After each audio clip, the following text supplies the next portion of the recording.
Does it ever feel like you're a marketing professional just speaking into the void? But with LinkedIn ads, you can know you're reaching the right decision makers, a network of 130 million of them, in fact. You can even target buyers by job title, industry, company, seniority, skills, and did I say job title? See how you can avoid the void and reach the right buyers with LinkedIn ads. Spend $250 on your first campaign and get a free $250 credit for the next one. Get started at linkedin.com/campaign. Terms and conditions apply. Finished training for the day? Time to fight post-workout fatigue with Core Power Protein Shakes. They're packed with 26 grams of high-quality protein to build muscle and electrolytes to help hydrate. The nutrition you need to help your body replenish, rebuild, and repair post-workout so you can power on to the next one. Champion your recovery with Core Power. Visit corepower.com to learn more. This podcast is supported by FX's English teacher. Last year's critically acclaimed series returns to follow Evan, Gwen, and Marky as they vie for their students' divided attention. See why Cosmopolitan called its premiere season a masterclass of comedy, while Glamour raved it's the year's funniest and most heartwarming new comedy series. FX's English teacher, all new Thursdays on FX. All episodes now streaming on Hulu. Hey everybody, it's Tom Haberstroh, and I am super pumped for our 8th year of Pack Your Knives covering Top Chef. For Top Chef Season 22 Destination Canada, we've brought in 2-time Top Chef contestant Eric Adjepong as co-host for our recap pods. Those will be available immediately after the show airs for our premium subscribers at Substack on Thursday nights, and then free for everyone on our main feed Friday mornings, as well as on YouTube. You can become a premium subscriber at packyourknives.com for $5 a month, where in addition to the recap episode ad-free and early, you'll also get insights and trends from data wizard Carly Levitz, hitting on topics such as whether Top Chef home chefs enjoy an advantage and who is the greatest Top Chef winner ever. Plus a bonus episode every week featuring interviews with current and past Top Chef contestants, as well as media members who you know and love. Also, some live chats and more. So subscribe to the Substack at packyourknives.com to keep up with everything we've got cooking this season. And now, sit back and enjoy the show. All right, Eric, this is the first episode of the Season 22 Destination Canada. So, first things first, what is your favorite first dish on a menu, like an appetizer or a starter? What is your favorite starter appetizer dish? Ooh, like the way this season started, man, you got to go heavy with flavor. It's the first sort of intro. I like a nice amuse with some like high acidity, something raw, or if it's chilly outside, give me some soup. Give me a nice, delicate soup. I'll go with that. What about you? I'm going with a crudo. Give me some. Ooh. Give me something light, refreshing, the acidity, like you mentioned. Soup fills you up. So if you're looking for something that you don't want to go overboard during the entree and you want to fill yourself up, scientifically, soups are really good at making sure you don't overportion yourself. Correct. Nice. Okay. I like the crudo. I like the way you said salad? that too. You're not a salad guy? Not to start things off with a salad? You know what? Yeah. Give me a frisée. A frisée, as you would say. A frisée.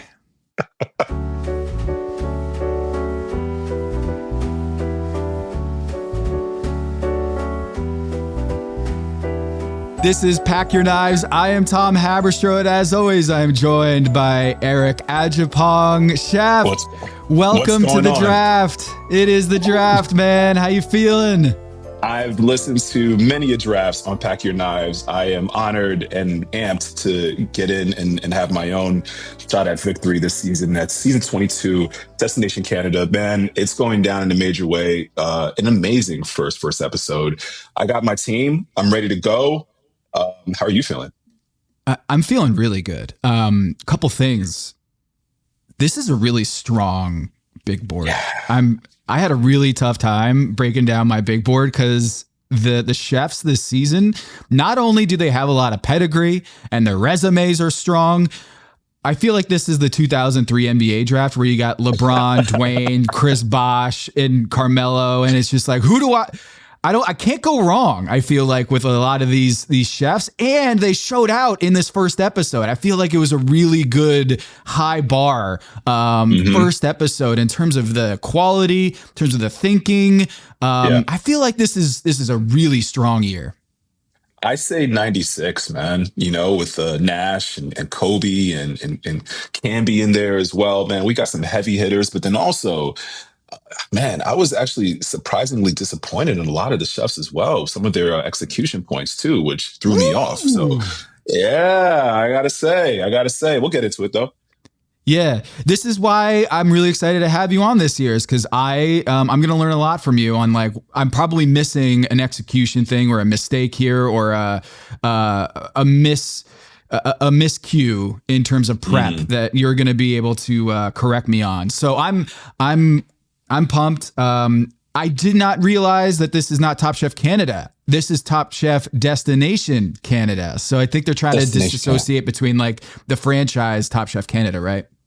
Right. I mean, if you look back or if you look forward, maybe in 10 years and in retrospect, what's going on right now, you wouldn't want to blur the lines between Top Chef Canada and Top Chef Destination Canada. So you got to really, like, delineate, like, what we're doing, what it's all about. I love the fact that they started off with everyone sort of not packing their knives, but packing their bags and headed over to Canada and getting ready and, moving up. And that was cool. Massimo, though, that was just a quick train ride for him. But everyone else had a nice flight. Well, dude, you know what that was? That whole flight intro. You know what that was? Oh, tell me what I mean. So, okay, from your perspective, I have my own, but let me hear what you think. That was Delta. That was a Delta ad. That was all what that was. Oh, of course. Absolutely. I mean, riddled with Delta. The diamond medallion. Let me tell you, a humble brag. I have diamond medallion status, and it takes years to get to that point. That's not a humble brag. You weren't being humble. You just bragged. That was a brag. That's like the with all due respect. No, man, I have that, and it took a while to get to that status. The fact that they can get that, I mean, albeit it is a pretty treacherous sort of like road to get to it. But the fact that you can just get it in one sort of like fell swoop, I feel a little, I don't know, I feel a little dubious by it. I don't know. Whoa. And they get a lot of cash. Yeah, they get a lot of cash with it too. So shout out to Delta. I love Delta. Yeah, that was one thing I noticed is the opening minutes of this episode was a lot of like first person selfie videos of them traveling, getting on the flight, lots of Delta in the background. And I kind of felt like that is some excellent product placement. And they are a sponsor, presenting sponsor of the show. So they absolutely deserve some of that, that airtime in the beginning. But I picked up on that too. This was an action-packed episode, and lots of things that you are noting, things you might have done differently, things you probably are impressed about. And so let's get into it. We got the draft. Here are the rules. Okay. Last year, Kevin won the Pack Your Knives fantasy season. I made a very dubious decision to trade at the last minute. And it didn't work out in my favor. So he won the fantasy season. And so that means you get first pick. And I will have 2 and 3. Then you will do 4, 5, et cetera, et cetera. So it's going to go like a snake draft, which will mean that I will end up, if everything goes according to plan, I will end up with the last 2 picks. And I just want to open up the floor here, Eric. Do you have any trade proposals before we get started? You know what? I do. I would love the 3rd pick. I would really love the 3rd pick. I think that would round out my team. And before I even go ahead and get deeper into that, I just got to shout out Kevin as many times as I can for such an amazing setup right now. I feel honored to have the first pick, an honor that I want to make sure that I, do justice by and really take home this win this season in Kevin's honor, so to speak, and really, 2 for 2. I want to make sure that you're not a winner this season. We don't want Tom to win. How about that? That's my goal. It's just not to have you win. So, bro, I would love the 3rd pick. I think that would round out a good deal of my team right now. I got my people in mind, but I already kind of know. I feel like I know who you're going to pick, second and third. So I would take 3, and I'm leaving that up to you, man. What do you say about that? All right, so you're asking for 3. Let me just throw this at you. Would you rather have the 2 and 3 and I take the 1-4? Like, do you want to flip it? You have the first pick right now, but do you feel nervous about having the first pick? And would you rather flip flop the order here, or are you good with having the first pick and you want the 3? Because if you want the 3, then you're going to have to give me 4 and 5. I'm not giving up the 3. So it would be, I give you away the 3 and I would take 2, 4, 5, and 6 and 7. That's diabolical. With great power comes great scrutiny, man. I'm going to be thinking about this decision that you're now giving me for until the end of the season. And I feel like this is a very pivotal moment. I don't know. I know who I want. Tell you what. Yeah. Tell you what. We'll do the draft. In this current order, and then we can talk trades afterwards. Because that might make things once you see who we're getting, maybe you'll have a different perspective, and it won't be so difficult to figure out all the math here. So we can do.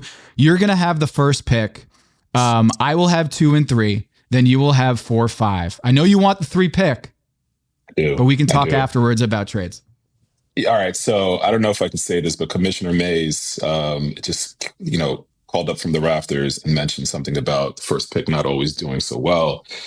And I gotta say, I feel like I'm having buyer's remorse right now. I don't know, man. That second and third pick sounds really enticing because you know what?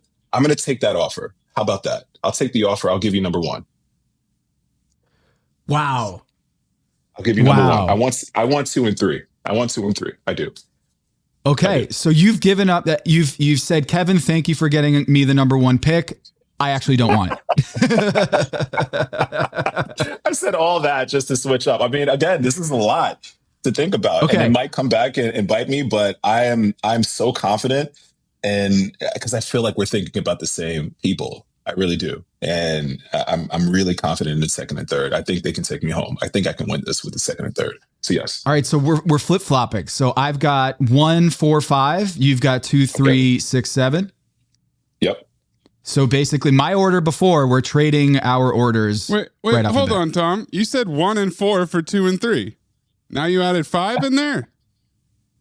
Well, I didn't know exactly what he was. I think what Eric was I thought Eric was proposing that my order is now being traded for his order. No, he wanted the 3rd pick, and then you said 1st and 4 for 2nd and 3rd. So those have swapped. The rest is the same. Everything is the same. Oh, that's what I want. That's what I want. Yeah. So the new order is Tom, Eric, Tom, Eric, Tom. The first 6. And then it would go the normal order? That's right. That's right. Thank you. Thank you. Commissioner Mays. I got a fax in my hand from both of you. And then at the last second, Tom, the more experienced GM, tries to pull a little switcheroo. A little Nico over here. I see what he's doing. I'm more stern than silver, Tom. You're not going to get that by me. All right, fine. I will go with the number 1 overall pick. I am texting it to Mays right now. All right, here we go. No, Eric, see, we have production value here. Oh. But thank you. We upped the budget this year. I appreciate it. Production value. All right, it's in. It's in. With the first pick, Tom Haberstroh selects Katiana Hong, cooking out of Los Angeles, California. All right, Katiana was not in the top 5. She was in the middle in the elimination challenge. She had the pork katsu with the corn, peaches, and the gravy. Tom didn't dig the gravy. But, Kristen Kish did, and she's a former Top Chef champion, someone who I trust in this competition to know. Katiana is, even before we watched this episode, she was at the top of my list, and she performed very well. And she led in the quick fire, the apple fennel potato soup. It was to die for. They loved it. And it was so good that Cesar and Mimi on the squad, Mimi got sent home later in the episode. So in terms of carrying the quick fire team, Team Yellow won that quick fire. I think she's got great pedigree. She's opened up her own restaurant with her husband.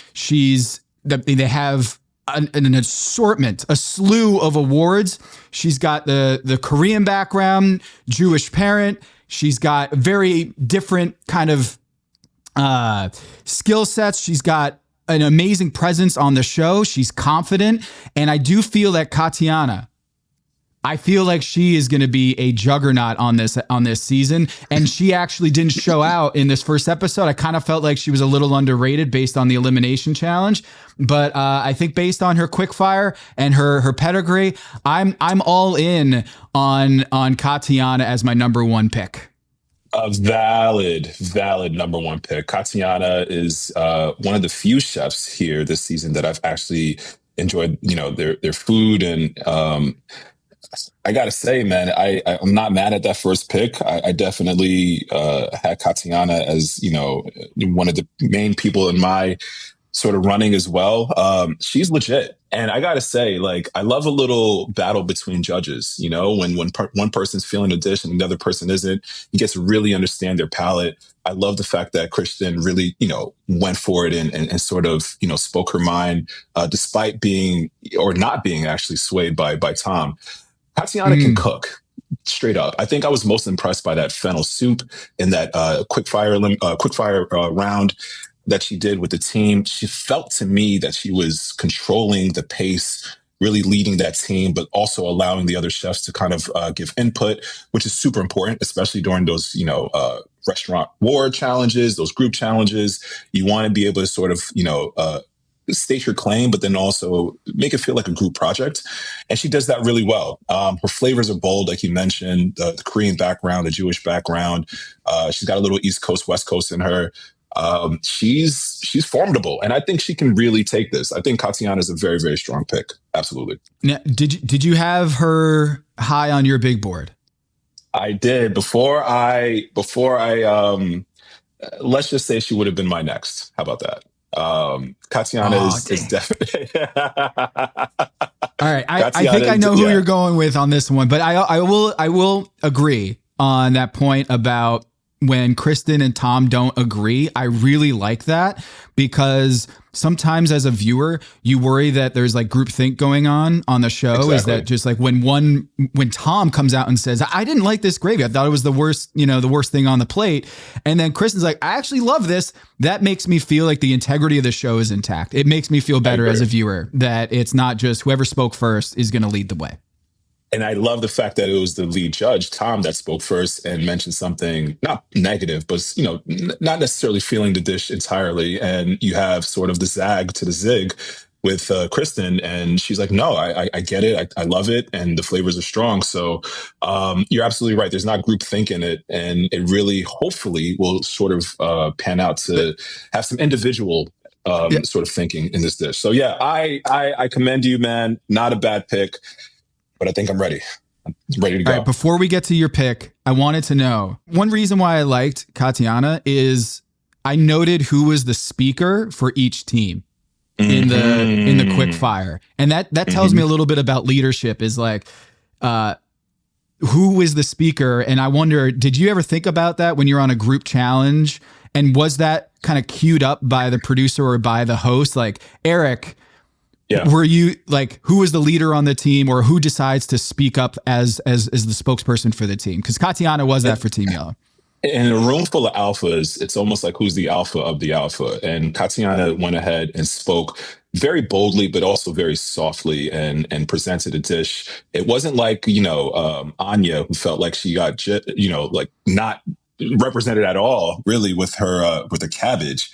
And she kind of mentioned it last minute with like no bravado, no presence. You got to be able to just speak up, say what you feel, mean what you say.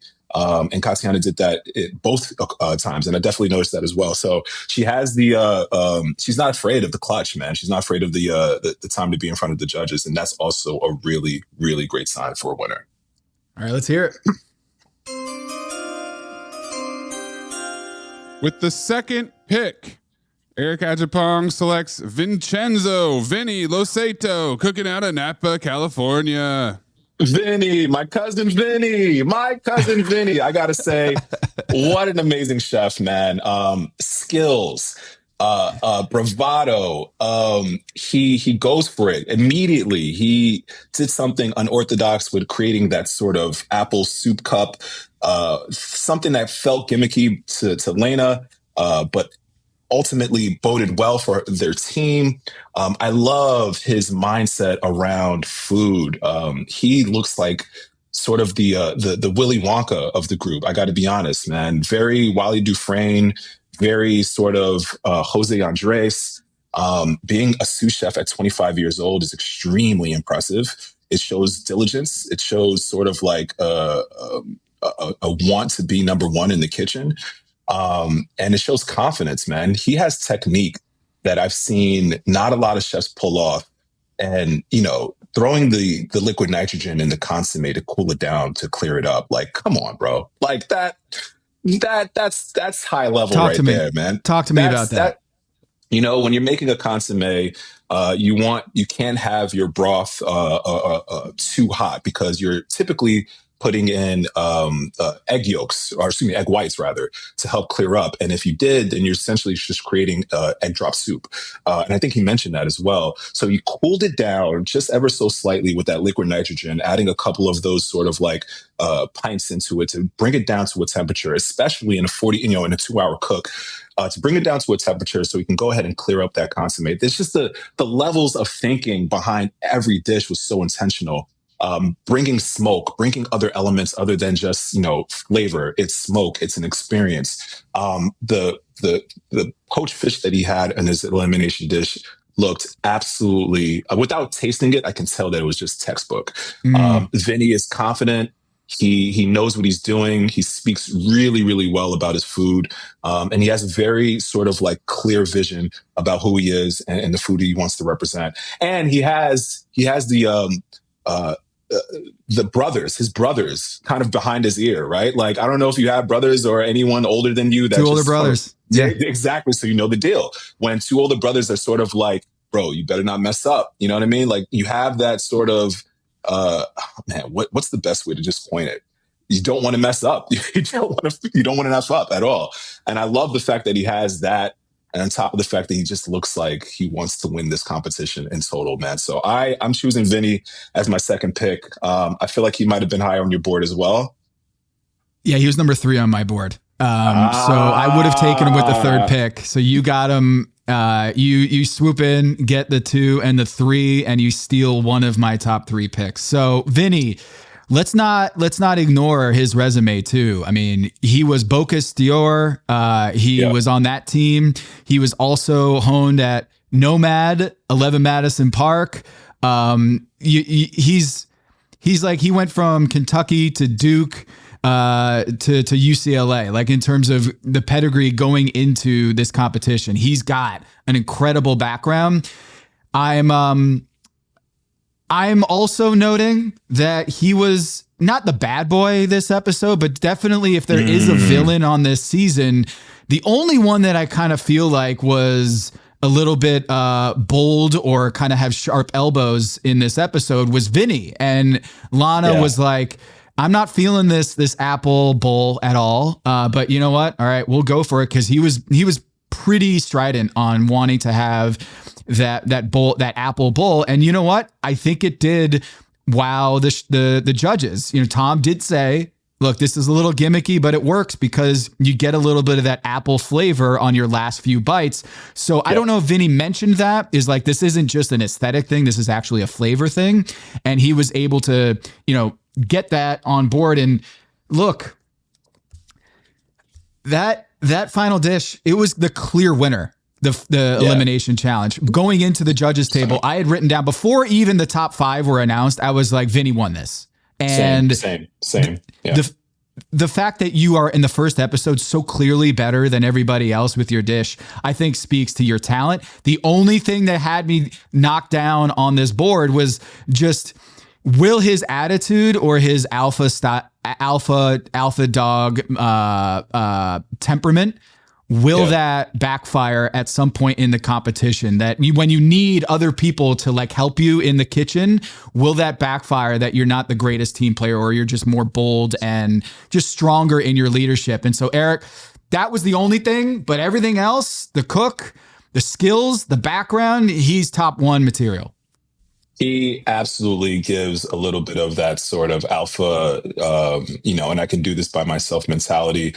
But sometimes you need a little asshole. You need a little, you know what I mean? You gotta play it up, especially in a competition where there's so much on the line. Shout out to Delta one more time. You want to be able to win all that stuff. And man, I think he has the chops to get there all the way to the end. I think he's going to bring my team great promise. I was really excited to have him fall second, and now I have the third pick. And this is falling exactly in my hands. I got to be honest, bro. This is exactly what I wanted.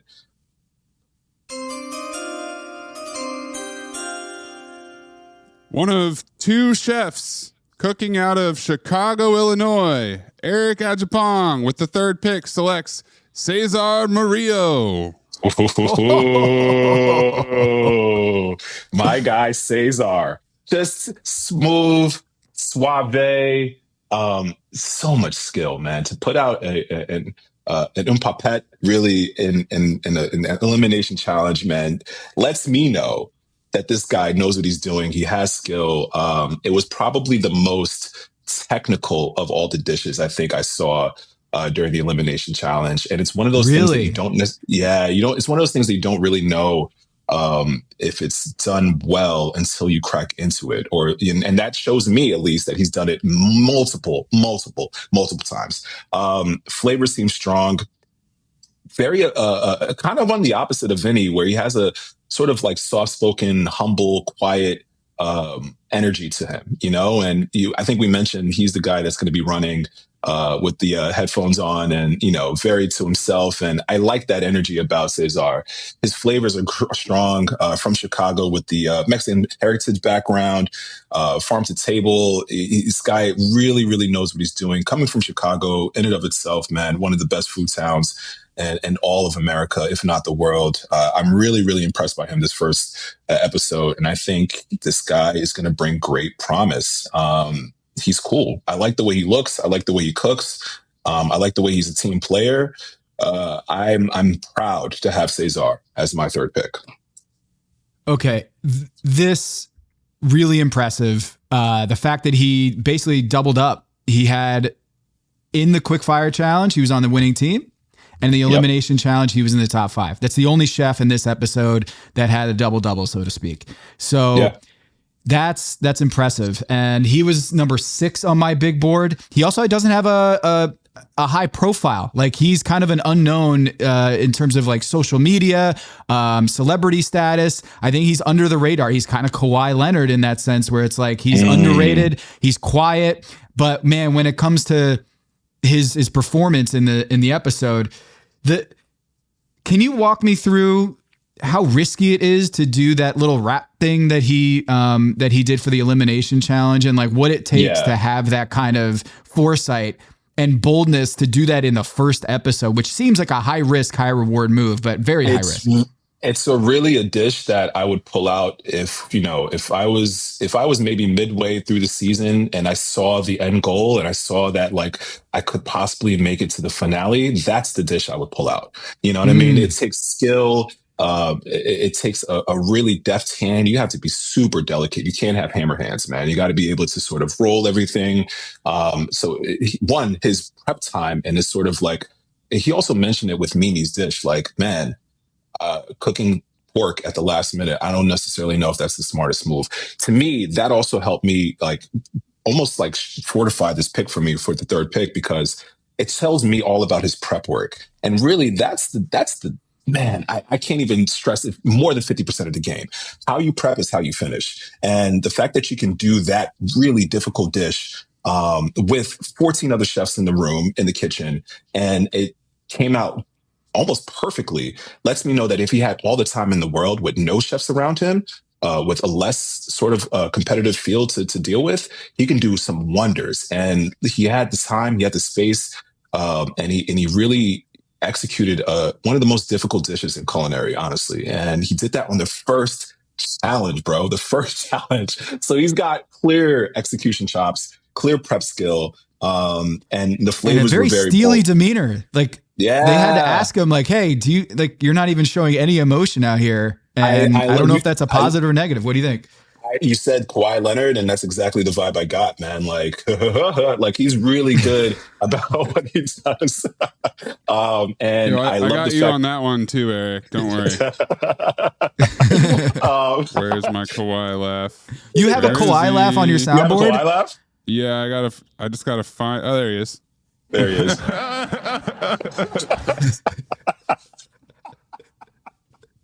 It's so good. It never Do it gets again. old. It never gets. Yeah, please, one more time. That is Cesar. That is Cesar. Absolutely. He is the Kawhi Leonard of this season 22, man. Someone just stealthy, the claw. I'm happy with my second and third. I gotta be honest, in some form or fashion, I knew that this was gonna be the top three, and I'm so happy that I got these two gentlemen as my pick. It's working out in my favor. Listener, listen up. This is important. Okay. I'm going to try to save you some money here. If you're still overpaying for wireless, it's time to say yes to saying no. At Mint Mobile, their favorite word is no. You may think like, oh, that's bad. No contracts, no monthly bills, no overages, no hidden fees, no BS. Here's why I said yes to making the switch and getting premium wireless for $15 a month. You heard that correctly. $15 per month. Ditch overpriced wireless and the jaw-dropping monthly bills. And of course, there are all these hidden fees and stuff, but at Mint Mobile, plans start at $15 per month. All the plans come with high-speed data, unlimited talk and text. You're not doing like weekend and nighttime minutes or anything like that. And it's delivered on the nation's largest 5G network. Use your own phone. Don't have to get a new phone. Use your own phone with any Mint Mobile plan and bring your phone number along with all of your existing contacts. I switched months ago. People have asked, did you actually switch? Yes, I actually switched months ago, and I don't know what to do with all this extra money. I've cheated the system here. I've rigged something. This is an Ocean's 11 situation where I'm stealing wireless from Mint. That's how good a deal it is. Ready to say yes to saying no? Make the switch at mintmobile.com/dings. That's DINGS. That's mintmobile.com/dings. Upfront payment of $45 required, equivalent to $15 per month. Limited time new customer offer for first 3 months only. Speeds may slow above 35 gigabytes on unlimited plan. Taxes and fees extra. See Mint Mobile for details. Hello, listener. It's Producer Maze here to talk to you about Quince and their cookware. Cooler nights mean cozy meals at home, and Quince's cookware has made fall cooking so much more enjoyable. Their pieces deliver the quality and performance of luxury brands, but at a price that makes sense. And they look gorgeous on the stovetop, too. No matter what item you need to complete your kitchen, Quince has you covered. With 5-ply stainless steel pots and pans, nonstick skillets, chef-quality knives, and even ceramic bakeware, which is perfect for cozy casseroles or Sunday roasts. And when you look at these prices, you might think, how is Quince doing this? How do they deliver high-quality items similar to high-end brands that are half the price? Well, let me tell you, they partner directly with ethical top-tier factories to cut out the middlemen and pass the savings on to you. And it's not just cookware. I got myself some bath sheets. That's right. When you're a tall man, you have to use bath sheets, not bath towels from Quince. It's like drying off with the cloud. It's incredible. Upgrade your kitchen for cozy fall meals with premium cookware from Quince. Go to quince.com/dings for free shipping on your order and 365-day returns. That's QUINCE.com/dings, DINGS, to get free shipping and 365-day returns. Quince.com/dings. Hello, listener. It's producer Maze here to talk to you about Kindred. Now, close your eyes like Owen Wilson during a job interview and imagine a way to travel that feels personal, comfortable, and connected without the price tags and the sterile feelings of hotels or short-term rentals. Now open your eyes and stop using your imagination because Kindred has made it very real. That's exactly what they do. Kindred is a members-only home swapping network. It's not a hotel. It's not a short-term rental. It's a smarter way to travel where each stay feels like home. Here's how it works. With Kindred, your home is your ticket. You earn credits by hosting fellow Kindred members, and then you use those credits to stay in over 220,000 homes in more than 100 cities worldwide. There are no hotel costs or rental fees, just the credits that you've earned. Every stay comes with white glove service, 24/7 trip support, and $100,000 in host protection. Make it easier for you to travel and enjoy yourself and not worry about details. I've used Kindred and I found an amazing home for a weekend getaway in an idyllic location with amazing views and great ambiance. It had everything I needed. And the best part was, it cost me $0. So apply now at livekindred.com and use code DINGS to join for free. Plus, you'll earn 5 nights of travel credit just for signing up. That's right, that's 5 whole nights for free at livekindred, KINDRED.com, code DINGS, DINGS, livekindred.com, code DINGS.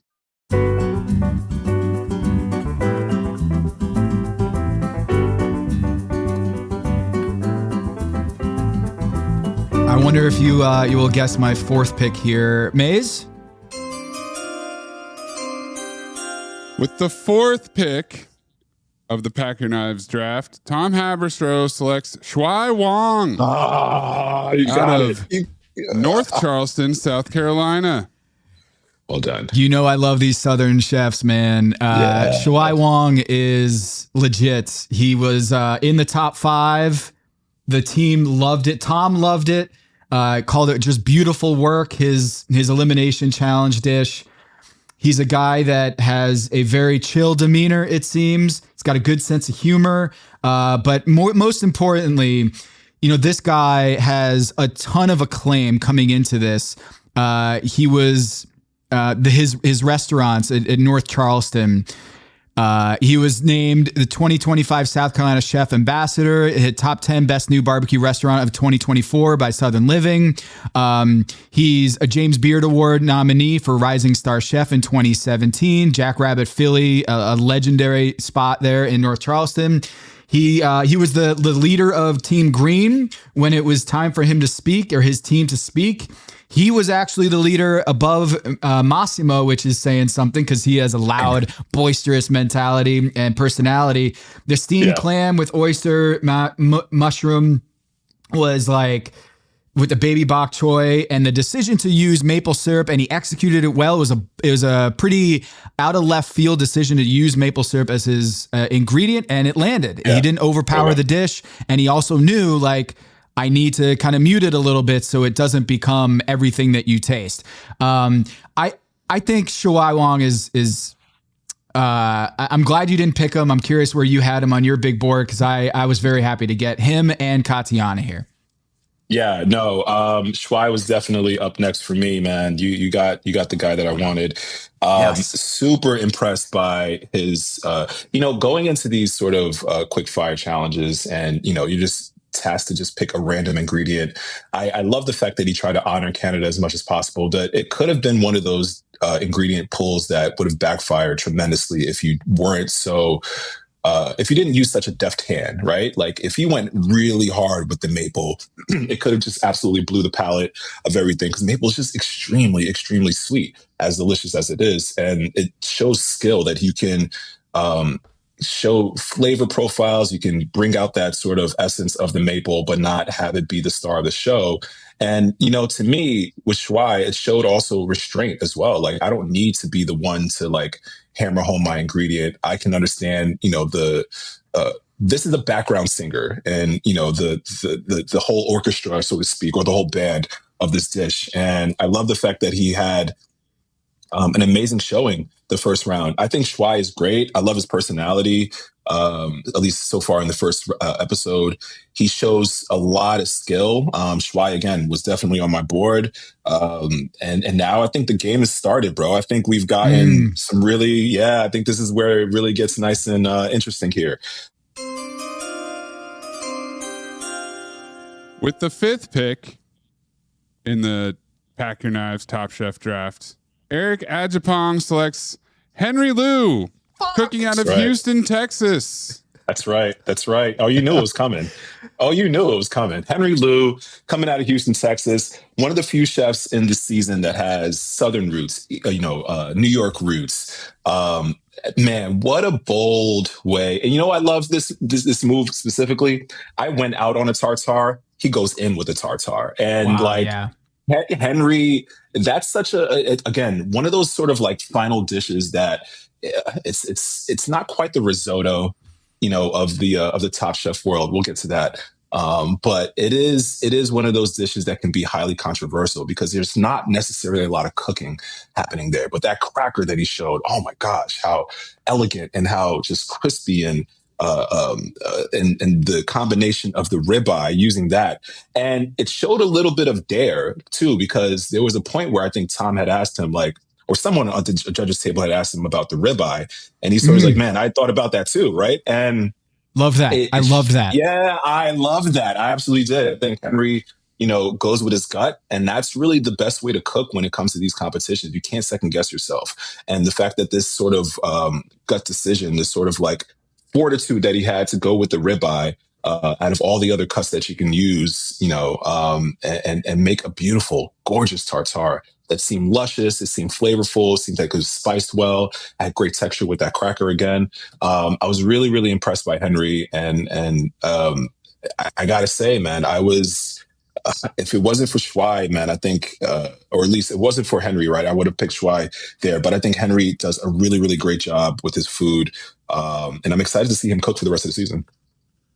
Look, man, that moment where he said, "Me too," I was surprised that you went with the ribeye, given how fatty that is, and not really what I would have done with a ribeye for a tartare. And he said, "Me too." To me, Eric, that just screams confidence that you're willing to be vulnerable enough in that moment to be like, yeah, I worried about that too. You only say that when you're not insecure.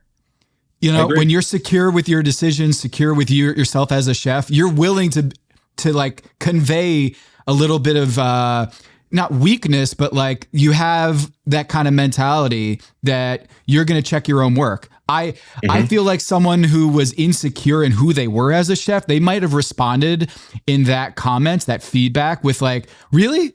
No, I really think ribeye was the way to go there. And he was willing to kind of give the judges table some props and understand I'm already in top 5. I'm good. That was impressive for me. He was number 4 on my big board. So Cesar was 6. And so I'm going to get my number 5 pick at the 6th position here. And I'm really, really excited about it. Maze.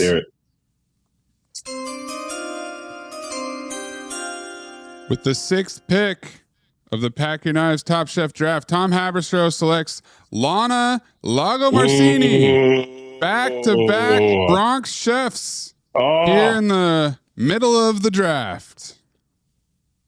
You want to set up a trade? Just throwing it out there. I got 2 Bronx chefs here, and this is as much of a trade about Lana as it is about who I know you want on your team. So I'm just going to say, Lana, awesome. I love her personality on this show. The little Vinny disagreement in the beginning, I thought it showed a lot of restraint by her to not jump all over Vinny at the judges table when he was we had a little bit of a disagreement about the plating. At that point when he said that and we knew that she was disagreeing, she was the one who was like, I'm not feeling this apple bowl. And then he goes, I want to do the smoking machine too. And she's like, are you kidding me? And another chef might have bit his head off at the judges table, but I think it showed a little bit of professionalism and a good team player that Lana was like, you know what? He can have this one. I'm going to take the high road Yeah. and just go down the competition and just worry about other things. So Lana, she's got a lot of accolades coming into this. She's got a very high profile. She wants to be the first Black woman to win Top Chef. I feel like she's got that chip on her shoulder that you need to kind of give you that extra boost when it gets hard in this competition.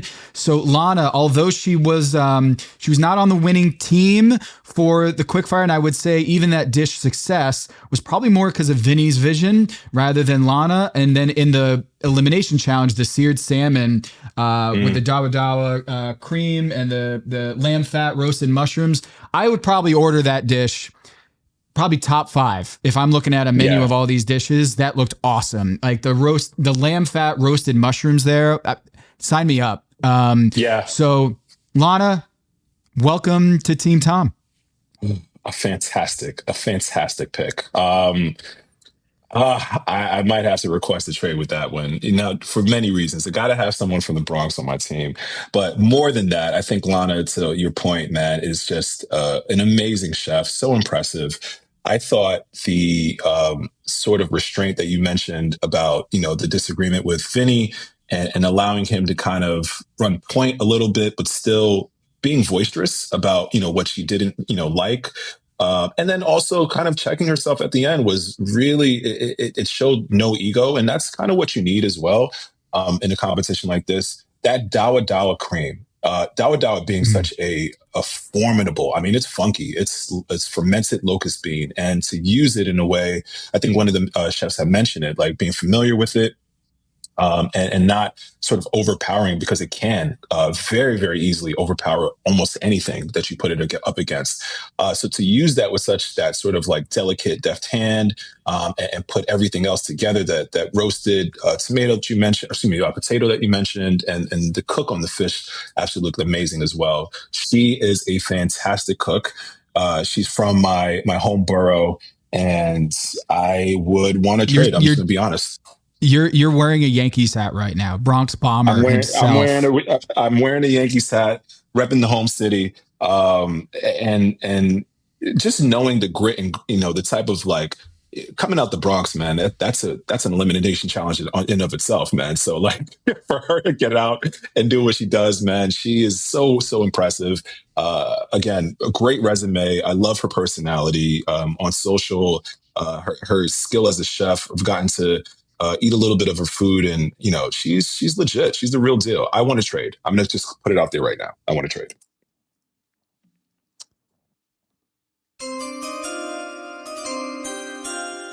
With the 7th pick, Tom Haberstroh selects Anya Elwatar, cooking out of San Francisco, California. Damn it, Tom! Come on. He's so overwhelmed with the thrill of his pick that he's frozen. He's frozen in place.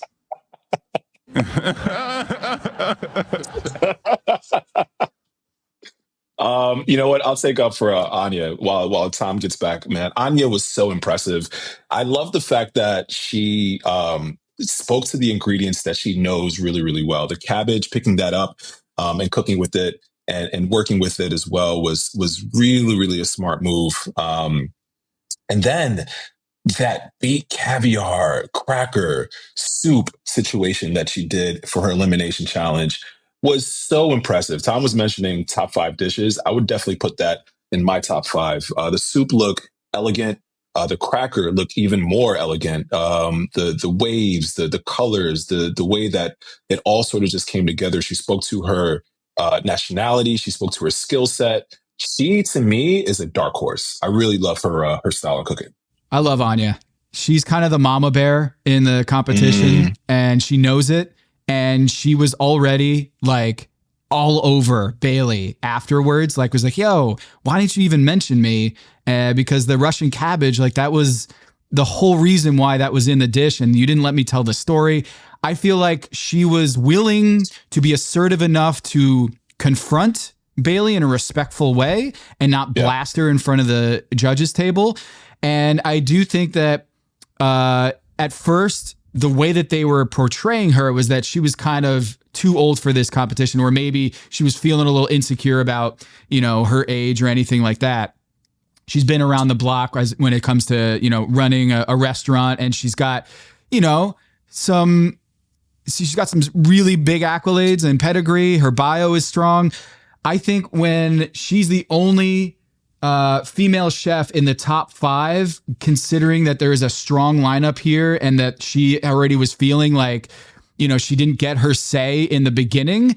I think she's I don't know. I feel very good about Anya here. And the way that she is different from everybody else, I feel like she's got this chip on her shoulder that I'm willing to bet on. I am also willing to place a bet on that chip because she, to me, is probably the dark horse of the season. I think Anya's dish in the beginning, going for what speaks to you is such a smart move because you know how to manipulate, you know how to handle, you know how to fabricate that product. So picking the cabbage and not really knowing what to do or how to sort of what the challenge ahead is going to, bring forth. You know that you can work with it in any sort of way, and I love the fact that she stuck to her roots. She's very fundamental in her cooking. That shows immediately.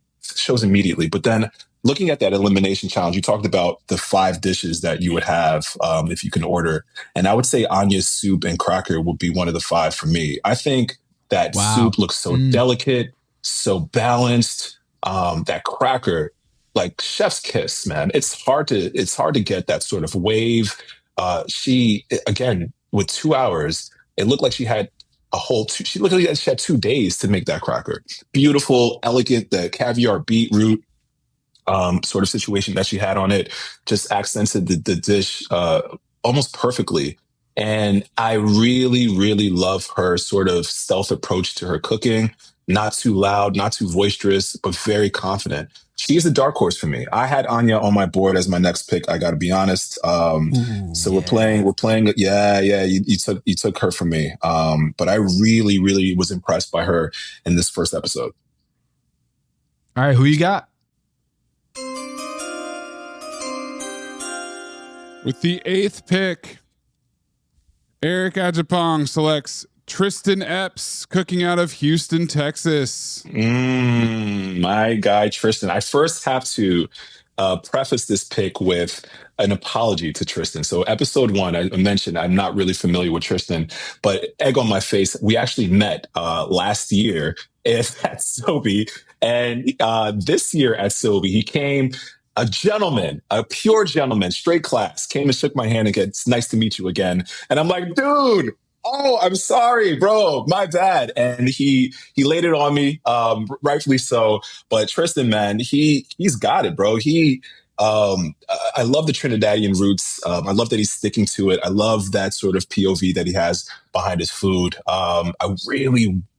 It's one of those things that you'll never know. I'm curious to see if he would have gotten that curry on the dish, if it would have elevated it. And I feel like it might have. I feel like it probably would have pushed him to that top 5 level because everything else that he did on that dish seems so delicate.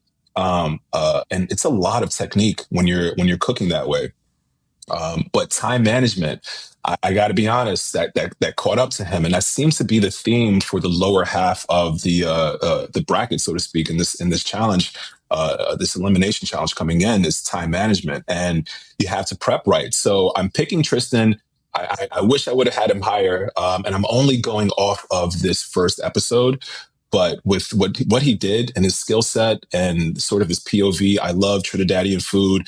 Give me some doubles. Give me some, pepper soup. Give me some. Give me all the hot spices, everything. I'm feeling that he's going to put out some dishes that are going to be super unique, things that stand alone, only that he can speak to. And that's a great sort of position to have. I can speak to that personally. When you have that sort of unique POV to your food, and not a lot of people can kind of like mimic or sort of pattern off of it, then each dish that you do is like, what is Tristan going to do? You know what I mean? Like whether you're presenting first, second, or 10th, you always have a little bit of room in your stomach for what Tristan's going to do. And I think he's going to be that chef. I love his style. I love his personality as well. He seems like the Care Bear of it all, like someone's the guy that you just want to be around. So shout out to Tristan. I'm really, really hoping that, this is a wise pick. I feel like in my bones that it will be. But yeah, man, what do you think? Strong choice. I thought that his elimination challenge dish was going to tank because he didn't have a curry, and he actually tasted amazing. And that was really telling to me. Was like, I was worried for him that he would be eliminated just based on the fact that he didn't get his curry on the dish, but Tom loved it, the flavors. And you know what also impressed me is that felt like a duo, and that usually is terrible on Top Chef. So when he had those two different preparations of the snow crab and the cod separate on the plate, I was like, this is going to be read as a duo, and that never does well on Top Chef. But ultimately, they love the flavors, and Tom went as far to say, I don't even need the curry. I thought it was just fine. So that was impressive. Tristan, he was 10 on my board. You got him at 8, so I was right there with you on Tristan. Strong first episode, and I'm not surprised that you got him here at number 8.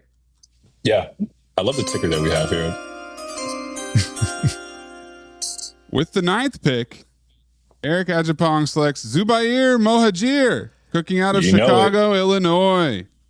Man, and I feel like I have more Chicagoans than Bronxites, and that's something I'm gonna have to deal with, with my people from the Bronx. But I'm going back to Shy, man, and Zubair, man. Again, very similar to Tristan's sort of POV, has such a unique approach about his food.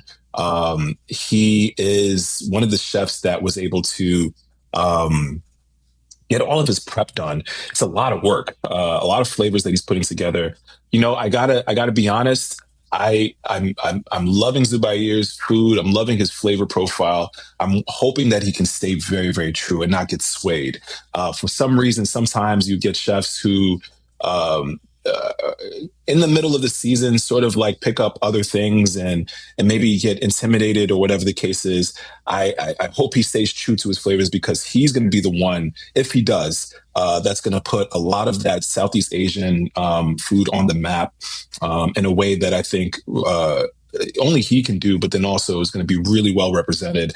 I thought he had a great showing the first round. And I'm really excited to see what he cooks for the rest of the season. Yeah, I'm with you. Good story. The only Indian chef on this board. No Padma here to root him on, but I do think that he's a really strong chef.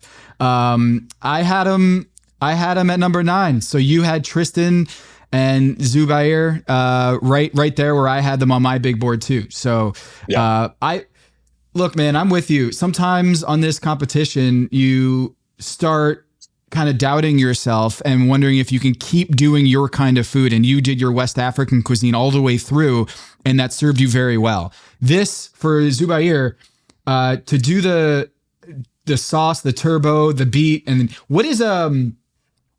Crowberry? Crowberry? I don't even know what that is. Crowberry? I was actually, I was unfamiliar with that as well. So he's, again, I don't know if it's technique or just an ingredient or maybe a combination of the two, but that's the type of education that we're looking for. At least I am, and what I love about Top Chef is, chefs have this platform to put themselves out there, introduce new cuisine to the masses. And again, to both of our points, it seems like we really hope that he sticks to it, because he had some not negative comments, but some muddled comments. I think ratios were off, is what they said. Yeah, ratios were off, right? So, I hope that doesn't deter him too much, and he just stays true, because listen, Tom wants you to be on the plate, and you got to do it, and that's exactly what he did. This episode is brought to you by 20th Century Studios' new film, Springsteen, Deliver Me From Nowhere, starring Golden Globe winner Jeremy Allen White and Academy Award nominee Jeremy Strong. Scott Cooper, the director of the Academy Award-winning movie Crazy Heart, brings you the story of the most pivotal chapter in the life of an icon. Springsteen, Deliver Me From Nowhere. Only in theaters October 24th. Get your tickets now. For a limited time at McDonald's, get a Big Mac Extra Value Meal for $8. That means 2 all-beef patties, special sauce, lettuce, cheese, pickles, onions on a sesame seed bun, and medium fries, and a drink. We may need to change that jingle. Prices and participation may vary.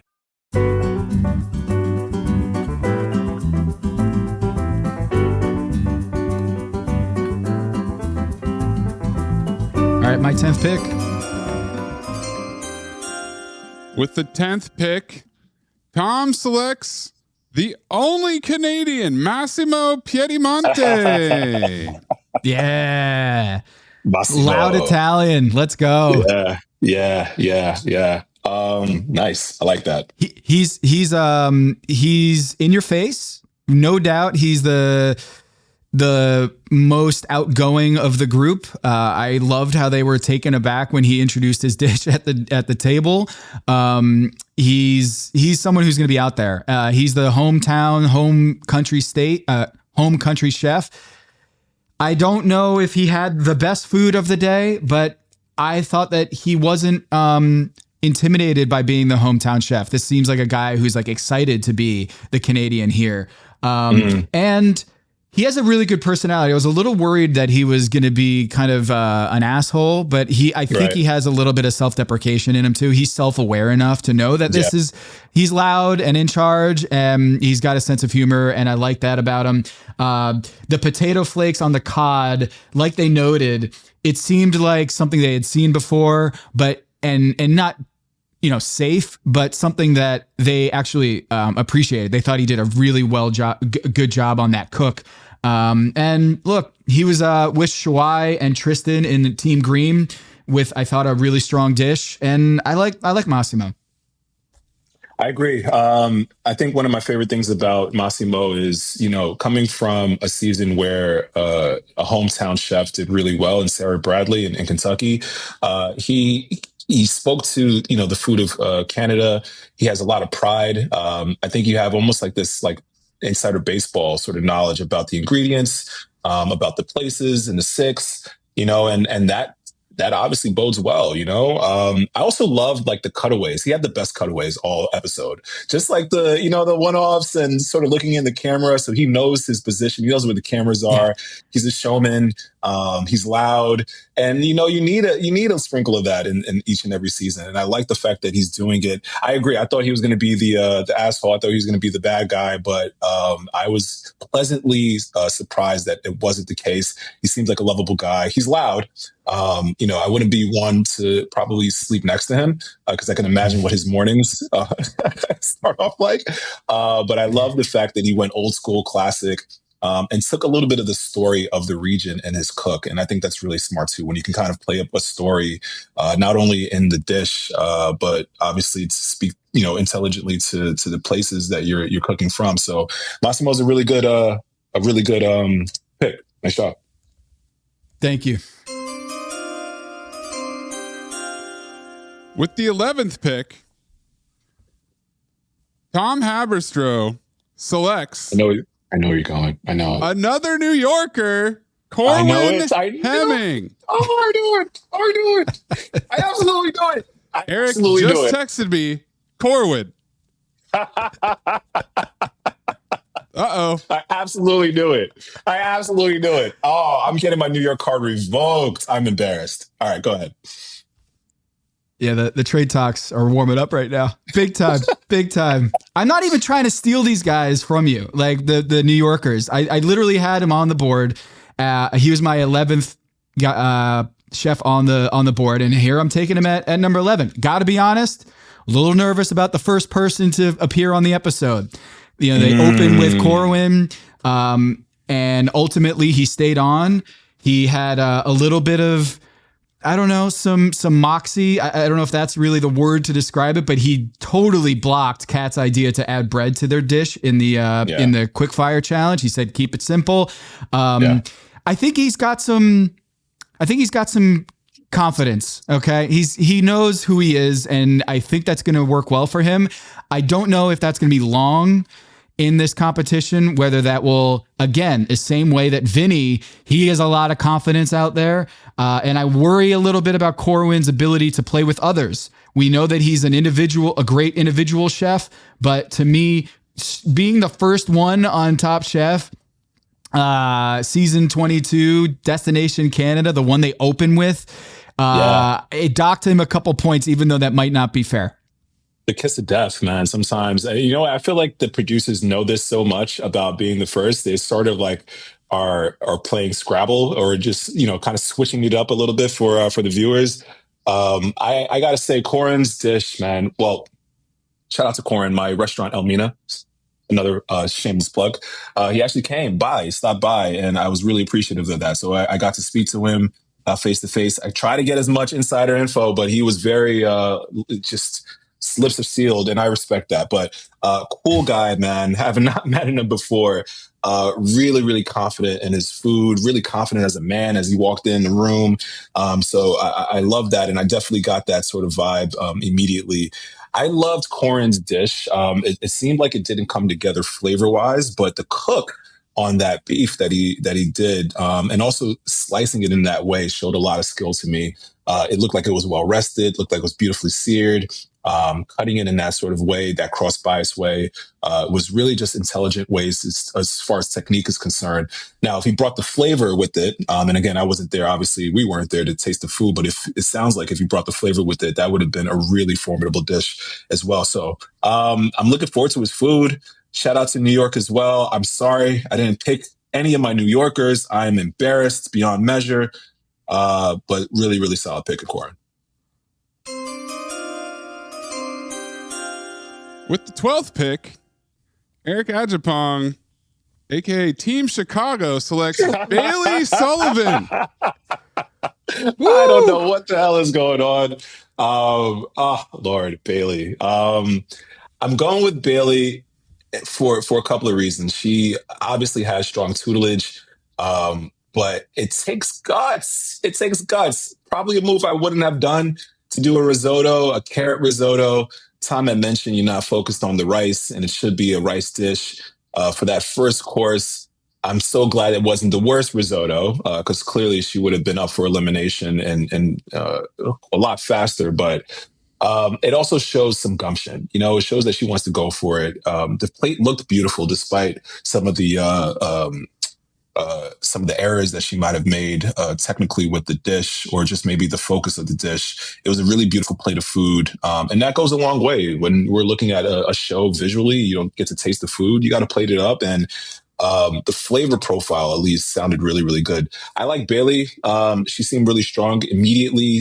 She caught my attention in that elimination, or excuse me, the quick fire round.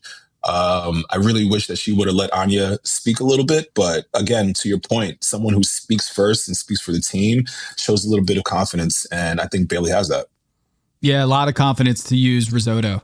Man, like that is some serious confidence, because I'm looking at her and saying that's a big red flag. Is first episode, you're going to go with risotto and you didn't execute it, So but this is the 12th pick. So there's 15 chefs. One's already been eliminated. We're at the bottom tier of this episode. So Bailey, like you said, it was it looked delicious. Didn't taste as well as they were hoping for.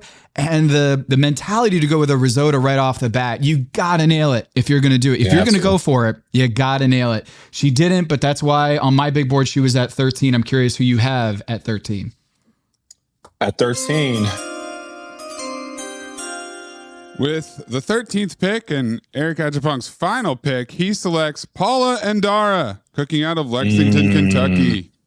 A little Appalachian, a little Ecuadorian. I think Paula had an amazing first dish with the mole. 2 hours is clearly not enough time to develop the flavors you need, but I like the confidence. I do. I think Paula has a lot to say with her food. And this might have not been the best showing, but I really think moving forward, at least I'm hoping moving forward, that she can show who she's really all about. That sort of cross sort of culturality, or I made that word up, but that cross sort of cultural perspective. Yeah, thank you. I appreciate that. Cultural perspective that she has with some of that Ecuadorian Latin flair, and then going back again to that Appalachian, I think is really, really strong in a unique POV. Why is grilled lamb chops? Why is that so hard? Like, it looks like it was really hard to get the consistent cook on that. Can you explain a little bit about why that might be the case when you do that? Well, I tell you this, how you break it down is going to be extremely important. Like your butchery skills need to be on point, because everything has to be somewhat of the same size. And I'm not sure exactly how she had set up her station to cook all the lamb, but to get something super raw, then get something a little bit over. And to serve that up, I got to be honest, not the best sort of, again, it goes back to prep. You got to be able to prep it out. And when you have too much on your plate, you have to have the confidence to edit. And that's why I love Vinny's dish, going back to my second pick. It was 3, maybe 4 simple ingredients done extremely well. And it spoke to him. And that sort of restraint that you have as a chef, and versus what, Paula did with the mole and the lamb and everything else, it becomes almost too much. So I'm hoping that she learns this, in a short amount of time. But I think if she does, she's going to be a really formidable opponent. Yeah, given that you went head to head with Sarah Bradley, I'm not surprised you got the Kentucky chef on your team. So she's from Lexington, the land of the Kentucky Wildcats. I wanted to really love that dish. I was bummed out to find out that it wasn't cooked well and it was so inconsistent. When Kristen raised her lamb, it didn't look super under, but maybe that was just the camera. So I was a little bit more, I guess, forgiving on that. But maybe I like my lamb a little bit on the rare side anyway. But she knew it. She knew immediately, like when she was cooking on the grill, that she wasn't getting a consistent cook. And you know what? That tells me that she's self-aware. Like she understands that. Absolutely. Yeah, I don't have a consistent cook here, but that's all right. I got to put it out on the dish. So you have Paula at 13.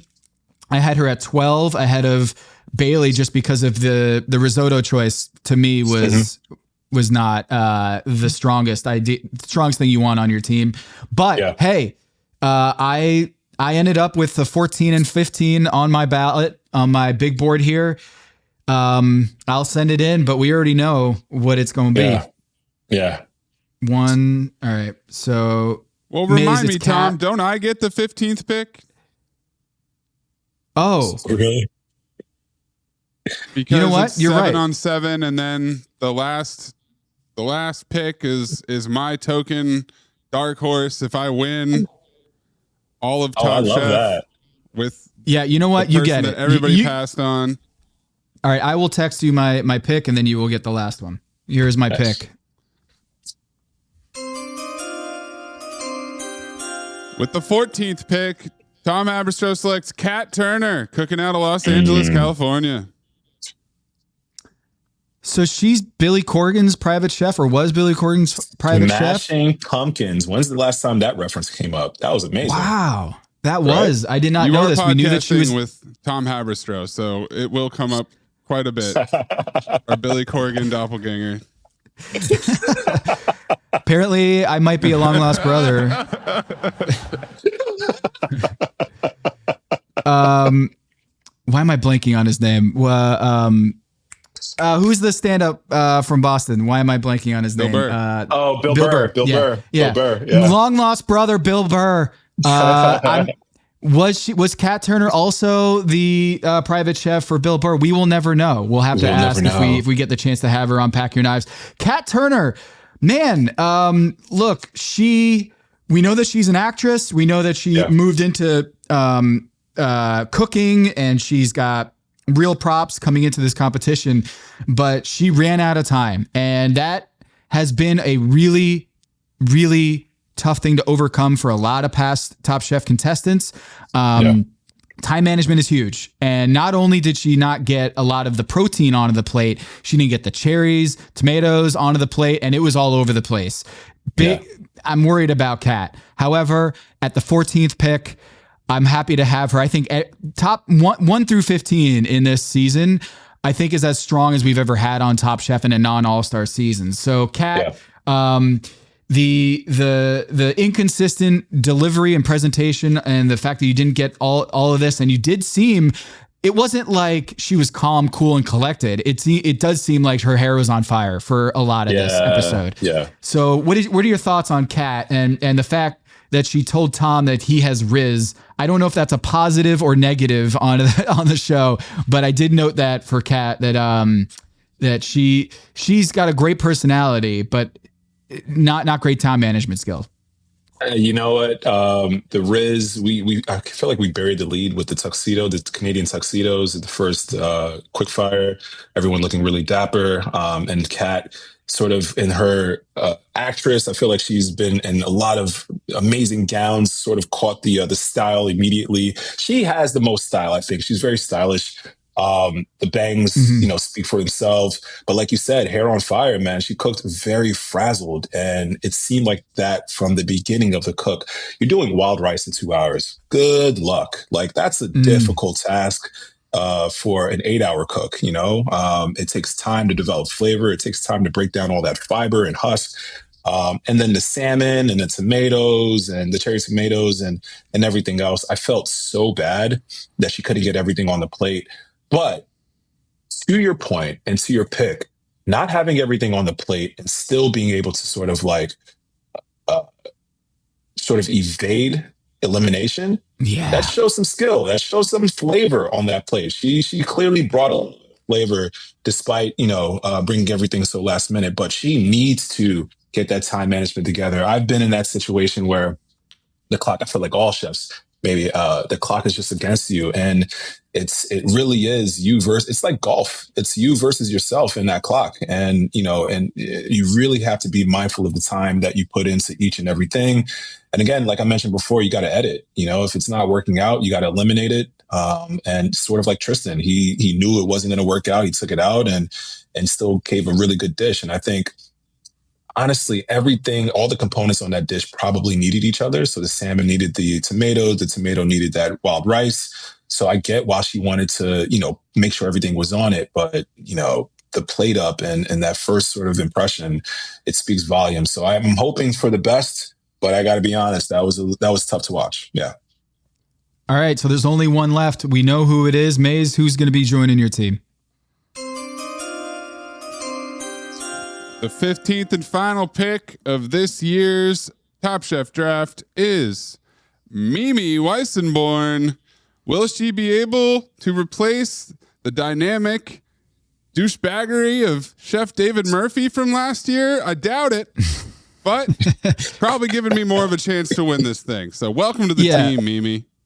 Maze, I'm glad you pointed this out. David Murphy wasn't even sent to Last Chance Kitchen. That's how much of a douchebaggery it was, that situation. I remember last season, the first episode, I was like, wait, did they get rid of Last Chance Kitchen? And obviously not. They did not get rid of Last Chance Kitchen. And in this episode, we know Mimi is going to Last Chance Kitchen.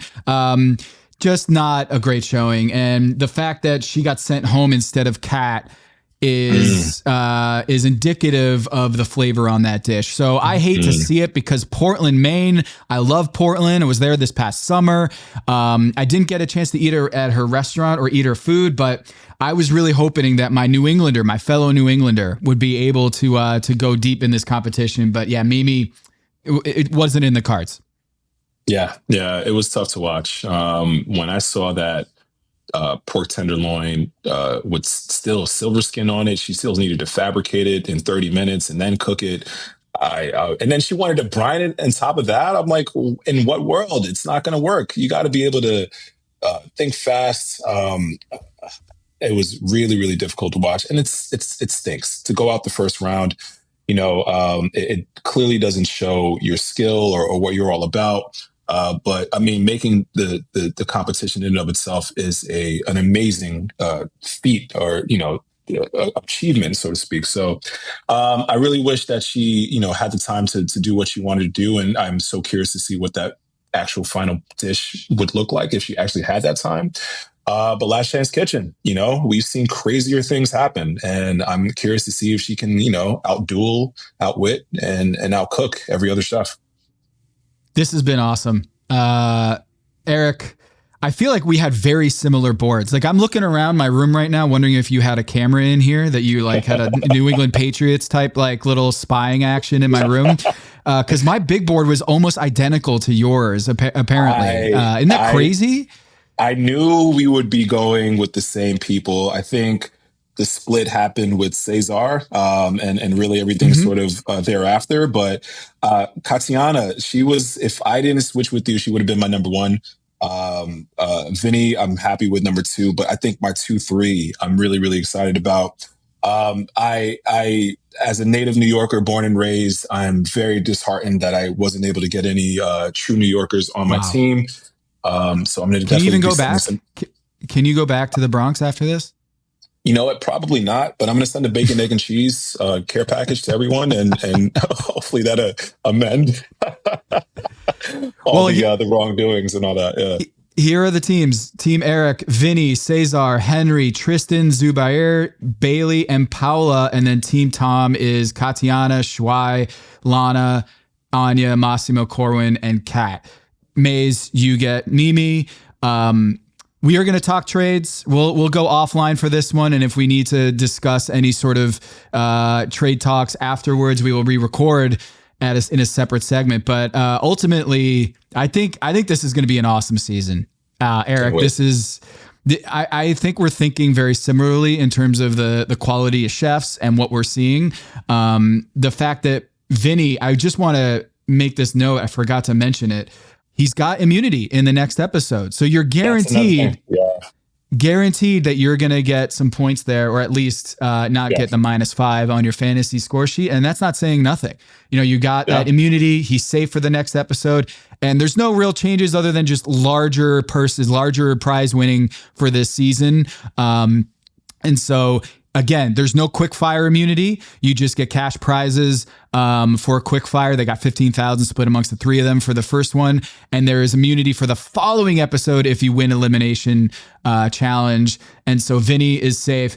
I'm bummed that I didn't get Vinny on my squad, but we'll do some trade talks, Eric. You excited for the next episode? Extremely excited. Can't wait. Shout out to Canada. Shout out to the Six. Still hoping to see a Drake drop somewhere, but that's it. All right, Maze, we're out. For Eric Adjepong, for Tom Haberstroh, this is Pack Your Knives. Peace.